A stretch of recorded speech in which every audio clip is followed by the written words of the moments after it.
Tower Galactica is a game, and I like it. And in this video, I'm going to rank every tower in the game so far from worst to best. In order to make sure the list was fair, I asked my Discord server, which you should totally join by the way, what they thought about each of the towers. And well, we have assembled a coherent list. Big thanks to Sil for that one. As for the conditions, we rank them in the server based on performance. However, I'll also bring up how cool they look into consideration. Another thing to bring up is that Tower Galactica is a pretty balanced game when it comes to towers. Looking at you, TDS. Not a single tower in the game is inherently bad, as each map requires that tower's use at least once. With that being said, no towers are in F tier. Finally, I must stress that this is all my own opinion. If you disagree with my list, put your own in the comments. So, with that out of the way, let's get right into the ranking. Yes! I guess we're gonna go somewhere. Yeah! Shockbomber is the closest a tower has gotten to being bad in Tower Galactica. It has pretty crappy stats overall, all the way up to max level. Once at max, it gets pretty good though, and it has massive range, and its chaining and stun abilities are insane. It was arguably much better in the earlier versions of the game, when you could upgrade its damage, but whatever. It's not bad, just painfully mediocre. Recruit is the first free tower you get, and is also the starter tower. Since it's a starter, by design it's pretty weak, with its only real functions being a nice and easy flying detection early on. It does have a good fire rate though, being one of the fastest in the game, but it's still D tier regardless. Swordsman is the first melee tower in the game, and it's pretty strong for what it is. Just one swordsman can solo all of Mercia. And throughout Ilios, the swordsman is great, but the problem is its usefulness falls off hard in Million and beyond, to the point where it's basically useless, especially now that Valkarie exists. Okay, hear me out. Dutchman is a pretty strong tower, but the price is far too overboard. While the performance is A tier worthy, the sheer amount of money that has to be poured into a Dutchman to keep it viable throughout the game is crazy, especially its starting cost. Like, I could understand if it was 4K or 5K, but it's 7.5K. The price certainly brings it down, but in other aspects it's pretty good, I guess. While making this list, my Discord server ranks Zlate Wizard as a D tier, second only to Shockbomber. Big mistake on their part, so I moved him up a bit. Zlate Wizard is an economy tower that increases the money given from enemies per hit, which is really useful. The only problem is that its fire rate is atrocious, and it's pretty useless until tier 3. Once you get that splash, it becomes pretty much essential to maps like Novelia and Spectrica for the extra money. It's certainly a tower that you can live without, but having it makes it more likely for you to win.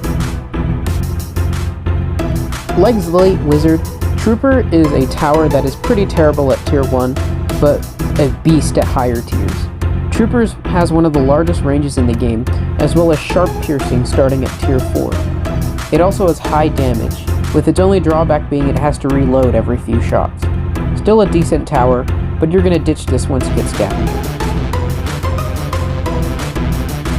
Speaking of Scavenger, number 10 is the Scavenger. Scavenger is the slightly better version of Trooper, with an equally giant range and more damage, but no sharp piercing and a larger cooldown. In return, Scavenger can buff nearby Scavenger's fire rates with his Rogue Cult ability, and it's super useful when spammed due to its already high damage. I'd say due to those reasons, it's better than the Trooper, but only slightly. A great tower overall. Oh god. Big Red Apple Tree is gonna hate me for this, but here we go. Summoner is the only, well, spawner tower in the game right now. It creates minions in its range, and from tier 2 onward will also attack with its staff, marking enemies with the trigger effect, which makes it have double damage dealt to them. Summoner is very strong, but is limited by its 2 tower placement limit, its pretty expensive costs, and its super slow minions. Although the minions are also pretty cool, and they get really strong by the end of it, but they're still held back by a few factors. Overall, Summoner is mid. Equinox is a very good support tower that does moderate burst damage on top of its zone mechanic, which lets it do cool spells at random.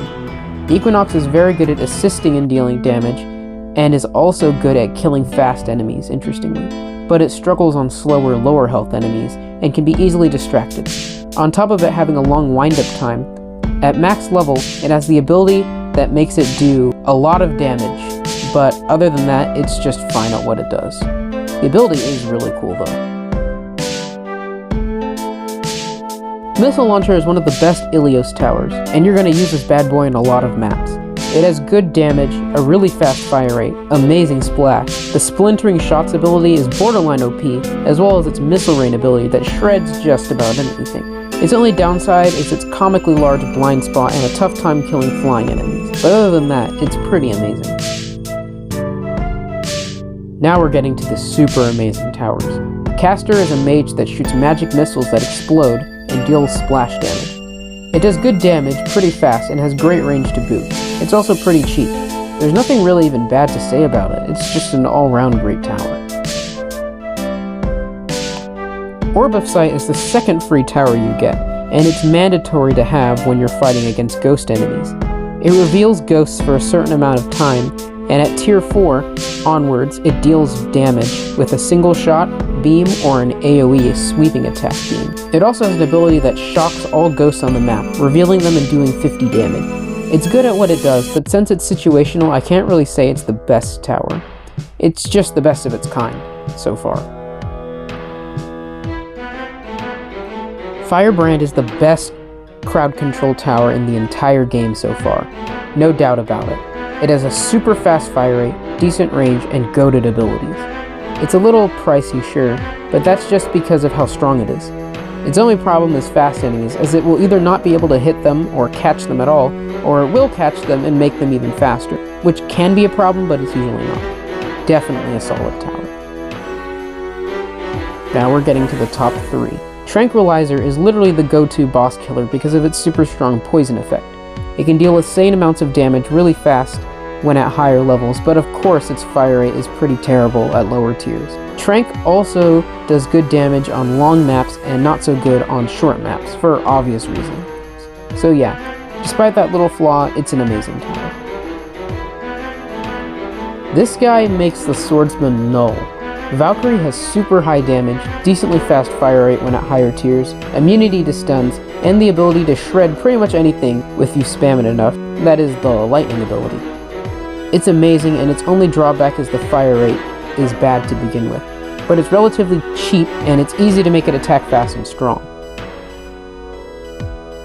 And number 1. You're probably as shocked as I am to find that Fisherman is actually the best tower. But looking at its stats, it's not hard to believe. This guy does good damage pretty fast. He has amazing range. The piranhas shred enemies like butter, and while he's not cheap, you're gonna make a lot of money from this guy. The only drawback is he's limited to the water. Assuming that there are going to be more water planets in the future, it wouldn't surprise me if we see fishermen become used more and more in the future.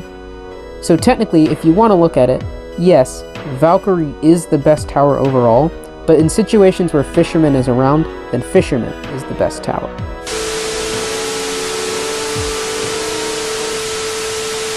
And that's the list. If you're wondering how it would look on a traditional tier list, here you go. I plan on making this somewhat of a mini-series, where each time a new batch of towers are released, I'll rank them in their own separate video. But for now, be sure to like and subscribe, and I'll see you guys later. Bye.